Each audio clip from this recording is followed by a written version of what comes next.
In this lesson, we will clarify what a covalent bond really is and how to recognize covalent bonding in common compounds. First, a quick multiple choice. A covalent bond is best described as a bond between a metal and a nonmetal, the transfer of electrons, the sharing of electrons between atoms, a bond between a metal and a polyatomic ion, a bond between two polyatomic ions. The correct answer is the sharing of electrons between atoms.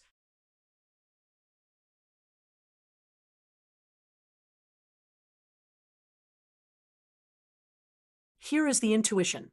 On the left, we will show a covalent bond, two nonmetals sharing a pair of electrons. On the right, we will show an ionic bond.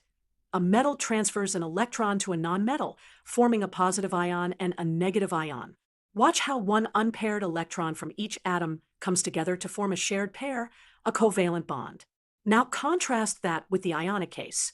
The electron leaves the metal and moves to the nonmetal, creating a metal plus and a nonmetal minus, which then attract one another. So the sharing of electrons between atoms is the hallmark of covalent bonding, most commonly between nonmetals. The other statements describe ionic situations, or describe compounds that may contain ionic interactions between components and covalent bonds inside polyatomic ions, but they do not define covalent bonding itself. Next, identify which compound has covalent bonds from this list: Fe2O3, CO2, and NaBr calcium, and LiCl. Rule of thumb: nonmetal with nonmetal tends to be covalent. Metal with nonmetal tends to be ionic. Therefore, CO2 has covalent bonds. The others here are ionic or metallic. To wrap up, here is a simple picture of CO2. Carbon forms two shared pairs with each oxygen, giving the familiar O double bond, C double bond, O linear structure. These shared electron pairs are covalent bonds.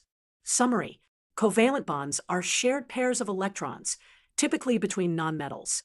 Ionic bonds result from electron transfer, typically between a metal and a nonmetal. From our list, CO2 is the compound with covalent bonds.